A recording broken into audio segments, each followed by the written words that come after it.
Chapter number 3 की बेटा जो न्यूमेरिकल्स रह गए थे, यानी कि ये पार्ट 2 है। हाँ, अभी पहले इसको देखो बेटा, रिकॉर्डिंग स्टार्ट हो चुकी है। अच्छा, अब ये जो न्यूमेरिकल है ना, दो तरह और से देख लो, बहुत आसान से न्यूमेरिकल है, बट दूसरा वाला थोड़ा अजीब सा, उसमें दो न्यूमेरिकल इस्तेमाल हो रहे हैं, दो न्यूमेरिकल कह रहा हूँ, दो फॉर्मूलाज इस्तेमाल हो रहे हैं, यानी कि एक प्रीवियस चैप्टर के, एक चैप्टर का।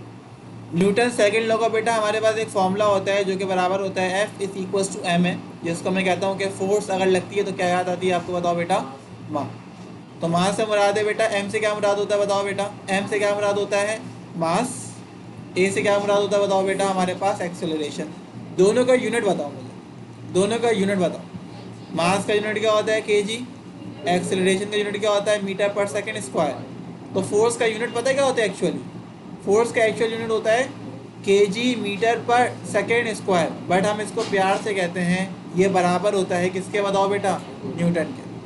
तो कोई पूछे ना फोर्स का एक और यूनिट क्या होता है, तो फोर्स का फॉर्मूला होता है एम ए। तो मास के यूनिट को एक्सेलरेशन के यूनिट से मल्टीप्लाई कराएंगे तो फोर्स का यूनिट निकल जाता है। तो एक दफ़ा पेपर में पूछा गया क्या 1 न्यूटन किसके बराबर होता है, 1 न्यूटन बराबर होता है कि जब आपके पास मास पता है कितना हो 1 kg हो और एक्सेलरेशन की वैल्यू भी कितनी हो बताओ बेटा 1 मीटर पर सेकंड स्क्वायर। तो 1 से 1 मल्टीप्लाई होगा तो आंसर क्या आएगा बताओ बेटा 1 ही आएगा, यानी कि 1 न्यूटन बराबर होता है केजी मीटर पर सेकंड स्क्वायर के। तो ये एमसीक्यूज के लिए बता दें कि न्यूटन बराबर किसके होता है। सही है, ये हमारा सवाल नहीं था। क्या लिखा हुआ है, फाइंड द फोर्स, फोर्स आपने मालूम करनी है। तो बेटा कैसे मालूम करोगे फोर्स, फोर्स को दिखाते हैं एफ से, एफ आपने मालूम करना है। That can accelerate a body of mass 50 kg। तो मास है बॉडी का, बोलो कितना, बोलो बेटा 50 kg। अप टू 5 मीटर पर सेकेंड स्क्वायर, ये किसकी वैल्यू होगी बताओ बेटा, एक्सेलरेशन की। बेटा सिंपल कैलकुलेटर आप लोग के हाथ में है ना, कैलकुलेटर हाथ में होना चाहिए बेटा। एफ बराबर होता है बेटा एम ए के, एम की वैल्यू कितनी है बोलो बेटा 50, ए की वैल्यू कितनी है 5। बेटा दोनों को सॉल्व करो, 5 5 25, 250, और यूनिट क्या आएगा बोलो बेटा न्यूटन। और न्यूटन की जगह एक और यूनिट लिख सकते हैं बेटा, आपको पता होना चाहिए केजी मीटर पर सेकंड स्क्वायर। बात समझ में आ रही है, क्योंकि न्यूटन इसके बराबर होता है। सही है, अब आ जाओ अगले न्यूमेरिकल में। अब ये जो है ना, ये इसमें चैप्टर नंबर 2 का ना पूरी लॉजिक इस्तेमाल हो जाएगी। अब वो क्या बोल रहा है, फाइंड द फोर्स, जरा गौर से देखो, बोल रहा है find the force that stop a car. एक बार बताओ, एक बार मुझे बताओ, वो फोर्स मालूम करो, वो फोर्स मालूम करो जो गाड़ी को रोक दे। अब ये गाड़ी आ गई, अब गाड़ी चल रही है, इसके ऊपर क्या लगाई बताओ बेटा मैंने, फोर्स। जब मैं फोर्स लगा रहा हूँ ना, तो उसने बोला वो फोर्स मालूम करो जो गाड़ी पहले चल रही थी किसी ना किसी वेलोसिटी से या किसी ना किसी स्पीड से, और फोर्स लगाने पर अगर इस गाड़ी के ऊपर फोर्स लगाई तो ये गाड़ी रुक गई। तो रुकने के बाद इसकी फाइनल वेलोसिटी किसके बराबर हो गई होगी, इनिशियल क्या होगी ये मुझे नहीं पता, बट जब मैंने ये जुमला पढ़ा ना बेटा, जब मैंने ये जुमला पढ़ा ना, find the force that can stop a car, तो मुझे ये बात समझ में आई कि इसकी फाइनल वेलोसिटी जो है ना बेटा, वो किसके बराबर होने वाली है बताओ बेटा, 0 के। क्यों, क्योंकि गाड़ी पहले कहीं किसी ना किसी स्पीड से चल रही होगी। जब ये बोलता है ना फोर्स लगाने पर स्टॉप कर दे, तो उसकी बाद की वेलोसिटी, बाद की वेलोसिटी को कहते हैं क्या बताओ बेटा, फाइनल। तो ये सेंटेंस पढ़ के मुझे पता लगा कि फाइनल। अच्छा गाड़ी का मास कितना है, बोले जो गाड़ी है ना, इसका जो मास है बेटा वो 1000 kg है। फ्रॉम इट्स वेलोसिटी, अब बता रहे इनिशियल वेलोसिटी, तो पहले कितनी स्पीड से चल रही थी गाड़ी, कितनी स्पीड से चल रही थी 72 किलोमीटर पर आवर। पहले की स्पीड ये थी, पहले की स्पीड ये थी, गाड़ी के ऊपर फोर्स लगी तो गाड़ी रुक गई।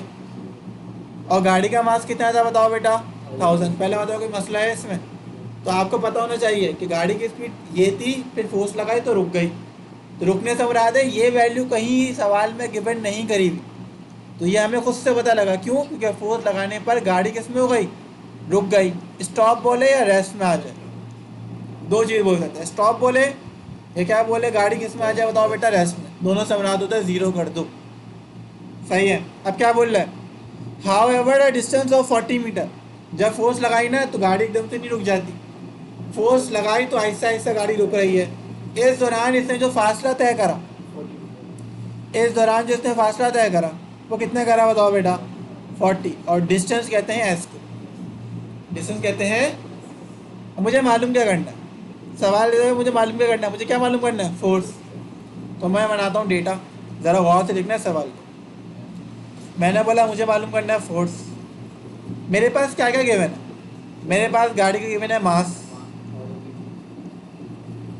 मेरे पास गाड़ी की गिवन है इनिशियल वेलोसिटी कितनी है, किसी को याद है किलोमीटर पर आवर को मीटर पर सेकंड में कैसे कन्वर्ट करते हैं बेटा, मल्टीप्लाई बाय 1000, तो डिवाइड बाय, आंसर कितना आएगा 72 का, किसी को याद है, कैलकुलेटर से कर लेना। इसका आंसर आएगा बेटा 20 मीटर पर सेकेंड। फाइनल वेलोसिटी बेटा मैं खुद से लूँगा क्योंकि उसने बोला फोर्स लगने पर गाड़ी की स्पीड रुक गई, तो कितनी हो गई, तो ये सवाल में गिवन नहीं थी, ये मैंने खुद से पता लगाया। क्यों, क्योंकि उसने हमारा बोला कि फोर्स लगाने पर जो कार है वो क्या हो गई, बोलो बेटा। इस सेंटेंस से मुझे पता लगा कि फाइनल वेलोसिटी 0 है, और इस दौरान इसने जो फासला तय करा वो कितना करा, बोलो बेटा 40 मीटर का। ये सवाल है और ये इसकी बेटा सिनेरियो है, ये पूरी डायग्राम है इसकी। पहले बताओ बात समझ में आ गई, कोई मसला। अब तुम लोग बोलोगे सर फोर्स मालूम करनी है, तो फोर्स का फॉर्मूला अभी तो हमने प्रीवियस न्यूमेरिकल में पढ़ा है। फोर्स का फॉर्मूला क्या होता है, बोलो बेटा एम। तुम लोग बोलोगे सर फोर्स मालूम करनी है, तो बेटा नोट नहीं करो, उसको ज़रा देख लेना पहले। मास तो गिवन है, क्या एक्सेलरेशन गिवन है, एक्सेलरेशन पहले क्या करनी होगी बताओ बेटा, मालूम, क्योंकि फोर्स मालूम करने के लिए मास की वैल्यू को मल्टीप्लाई कराना होता है एक्सेलरेशन की वैल्यू से। एक्सेलरेशन की वैल्यू तो है नहीं, तो कैसे निकालोगे, एक्सेलरेशन की वैल्यू निकलेगी थर्ड इक्वेशन से, बिल्कुल सही। ये जो आपके पास डेटा गिवन है ना वी आई वी एफ और एस, कैसे निकालोगे, अब मैं बोलूँगा फर्स्ट वी फाइंड ए। अच्छा भाई, ए मालूम करने के लिए जब भी डिस्टेंस गिवन होता है ना, डिस्टेंस से मुराद होता है पता है क्या, डिस्टेंस से क्या मुराद होता है बताओ बेटा, एस। जब भी डिस्टेंस गिवन होता है ना, तो हमारे पास दो अदद फॉर्मूले होते हैं। एक फॉर्मूला होता है S is equal to V I T plus half E T square, ये आप लोगों ने याद करा होगा सेकंड इक्वेशन ऑफ मोशन में। एक फॉर्मूला होता है 2as is equal to V F square minus V I square. जब भी डिस्टेंस गिवन होता है तो ये दोनों फॉर्मूले ध्यान में आते हैं, मगर मैं ये वाला फॉर्मूला लगा रहा हूँ क्यों, क्यों, ऐसा क्यों, क्योंकि बेटा जब टाइम गिवन नहीं होता ना सवाल में, तो मैं लगाता हूँ ये वाला फॉर्मूला, और जब टाइम गिवन होता है तो मैं लगाता हूँ ये वाला फॉर्मूला। क्या इस पूरे डेटा में टाइम का जिक्र था, नहीं था, इस वजह से बेटा मैं ये वाला फॉर्मूला लगा रहा हूँ, क्योंकि इस फॉर्मूले में टाइम नहीं आता है। लॉजिक को समझना, क्योंकि फॉर्मूले ऐसे होते हैं दो जिसमें ऐसा आता है, तो मैं लगाऊंगा थर्ड इक्वेशन ऑफ मोशन, और ए मालूम करना है तो मैं ए मालूम करूँगा बेटा, वी एफ स्क्वायर माइनस, बेटा ज़रा वैल्यू मुझे बताते जाओगे तुम लोग कि जब मैं बोलूँगा सर ए मालूम करना है, तो ए का फॉर्मूला क्या बनेगा, 2 और एस मल्टीप्लाई कर रहे हैं बेटा, उधर आके क्या करेंगे बोलो बेटा, V F square minus V I square divided by 2s। अब बेटा करोगे क्या, वी एफ की वैल्यू ज़रा पुट करो, वी एफ की वैल्यू वी एफ की जगह आ जाएगी, वी आई की जगह बेटा वी आई की वैल्यू आ जाएगी, डिवाइडेड बाय क्या आ जाएगा, 2 आ जाएगा, एस की जगह एस की वैल्यू आ जाएगी, और वी एफ के ऊपर स्क्वायर है तो इसके ऊपर भी स्क्वायर और इसके ऊपर भी स्क्वायर। वी एफ की वैल्यू डेटा से देखना बेटा 0 है, वी एफ की वैल्यू 0 है, और वी आई की वैल्यू मीटर पर सेकेंड वाली कितनी लेंगे बोलो बेटा, और एस की वैल्यू कितनी है 40, पता था ये 40 का फासला हमने तय करा। 0 का स्क्वायर कितना होता है 0, 20 का स्क्वायर कितना होता है 400, 20 करेगा 40 से मल्टीप्लाई, आंसर कितना आएगा 80। बेटा 0 माइनस 400 आंसर कितना आएगा बोलो बेटा, माइनस का 400 डिवाइडेड बाई क्या है बोलो बेटा 80। 0 से 0 क्या हो जाएगा बोलो बेटा, cancel, A is equals to -40 divided by 8। बेटा इसको जब सॉल्व करोगे तो सॉल्व करने पर आंसर आएगा माइनस का 5, क्योंकि प्लस माइनस माइनस होता है। तो एक्सेलरेशन का आंसर क्या निकला बताओ बेटा, -5 मीटर पर सेकेंड स्क्वायर। ये हमने खुद से मालूम करा, कैसे मालूम करा, थर्ड इक्वेशन ऑफ मोशन लगा के, तो ये हमने मालूम करा। अब क्या था, मास तो गिवन था, एक्सेलरेशन गिवन अभी निकाल ली, कितनी आई है -5, सही है। अब मैं इसको थोड़ा छोटा कर देता हूँ ताकि आप लोगों को दिख जाए, सही है भाई। अब मैं इस फॉर्मूले में पुट कर रहा हूँ, ज़रा और से देखो, मैं बराबर में ही कर रहा हूँ, और इसको मैं उठा के अगर ये उड़ जाए ना, ये क्या कर दिया मैंने, किधर आ गया मैं? सही है भाई। भाई ए की वैल्यू निकली है -5, बेटा वैल्यू पुट करूंगा इस फॉर्मूले में। एफ का फॉर्मूला क्या था बताओ बेटा? एम की वैल्यू गिवन थी, गाड़ी का मास कितना था 1000, ए अभी अभी निकाला बेटा, ए कितना है -5, याद रखना +5 मत लिख देना, बताऊंगा आंसर माइनस में ही आना था। 1000 को मल्टीप्लाई करो -5 से तो आंसर कितना आएगा -5000, और क्या आएगा आंसर बताओ बेटा? न्यूटन। माइनस में क्यों आए? क्योंकि बेटा हम अगेंस्ट द मोशन बात कर रहे हैं। अगेंस्ट द मोशन बेटा क्या मुराद है, ज़रा गौर से देखना बेटा, बात को समझना। देखो अगर गाड़ी को रोकना होगा, एक बात मुझे बताओ, यदि गाड़ी चल रही है ऐसे, अगर मुझे गाड़ी को रोकना होगा तो फोर्स मोशन की क्या होगी बताओ बेटा? अगेंस्ट, यानी कि अपोजिट। इस वजह से फोर्स का आंसर हमेशा किस में आता है बोलो बेटा? नेगेटिव। और एक्सेलरेशन की वैल्यू नेगेटिव में आई है, कोई बता सकता है क्यों आई है? कोई बता सकता है कि एक्सेलरेशन का आंसर माइनस में आया है? क्योंकि पहले तो स्पीड उसने बोला था 72 किलोमीटर पर आवर थी, ऐसे ही था सवाल में। तो बेटा जब गाड़ी की स्पीड कम होती है ना, गाड़ी की स्पीड कम होती है, स्लो बोलो या बोलो बिल्कुल रुक जाए, बिल्कुल रुक जाने को क्या बोलेंगे? स्टॉप। तो बेटा गाड़ी की स्पीड जब भी स्लो होती है ना, तो उसने बोला था 72 से पता है कितनी हो गई? 72 प्लस स्पीड पर कितनी हो गई होगी? 0। तो बेटा गाड़ी की स्पीड कम हो रही है ज़्यादा हो रही है? कम। तो जब भी गाड़ी की स्पीड कम होती है ना, तो एक्सेलरेशन का आंसर हमेशा किस में आता है?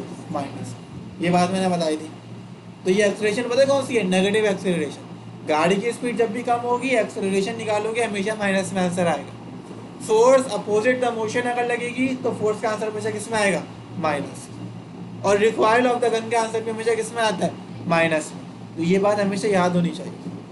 सही है भाई, ये सवाल हो गया सॉल्व। अब आ जाओ एक अदद छोटे से न्यूमेरिकल में।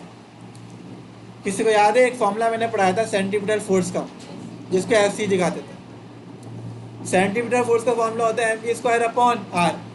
इधर सेंटीमीटर फोर्स को नाम दे रहे हैं स्टैटिक फ्रिक्शन का। किसका नाम दे रहे हैं बताओ बेटा? अब स्टैटिक फ्रिक्शन बोलो, इससे मुराद होता है सेंटीमीटर फोर्स। अब इसमें क्या मुराद है? एम से क्या मुराद होता है बोलो बेटा? एम से मुराद होता है मास। बेटा वी से क्या मुराद होता है बोलो बेटा? वेलोसिटी। आर से क्या मुराद होता है बोलो बेटा? रेडियस। सबका यूनिट पता होना चाहिए, मास का यूनिट, वेलोसिटी का यूनिट और रेडियस का यूनिट। अब जल्दी जल्दी से वैल्यू पढ़ रहा हूँ, तुम लोग मुझे खुद से कराओगे। भाई रेडियस की वैल्यू क्या मैंने कितनी बोला बेटा? 20 मीटर। तो डेटा बनाते हैं, जल्दी जल्दी सॉल्व कर रहा हूँ भाई। आर की वैल्यू है 20 मीटर। स्पीड की वैल्यू कितनी है? 5 मीटर पर सेकेंड। स्पीड से मुराद होता है वेलोसिटी। स्पीड या वेलोसिटी को वी से दिखाते हैं। सही है। If the combined mass of the cyclist plus the cycle is 60 kg, तो मास की वैल्यू कितनी बताओ बेटा? और बोल रहा होगा calculate the static friction. Static friction से मुराद होता है सेंटीमीटर। बेटा सॉल्व तो कराओ, ज़रा सॉल्व करो जल्दी से। मैं बराबर में सॉल्व कर रहा हूँ ताकि ना एक ही बीच में आ जाए। सही है, सोल्यूशन बराबर में करो। सेंटीमीटर फोर्स का फॉर्मूला क्या होता है? mv²/r। बेटा एम की वैल्यू कितनी है? 60। वी की वैल्यू कितनी है? 5 के ऊपर क्या आ जाएगा? स्क्वायर। आर की वैल्यू कितनी है? 20। बेटा ये रहा 60, 5 का स्क्वायर डिवाइडेड बाय, देखो 21 ज़ा 20, 3 ज़ा, तो सेंटीमीटर फोर्स बराबर किसके रहा? 3 मल्टीप्लाई बाय, बेटा आंसर बताओ। और फोर्स का यूनिट 75 इज द आंसर। तो ये हमारे पास बेटा न्यूमेरिकल सॉल्व हो चुके हैं, जो कि एग्जाम्पल गए एक्सरसाइज के बेटा मैंने नहीं करा है।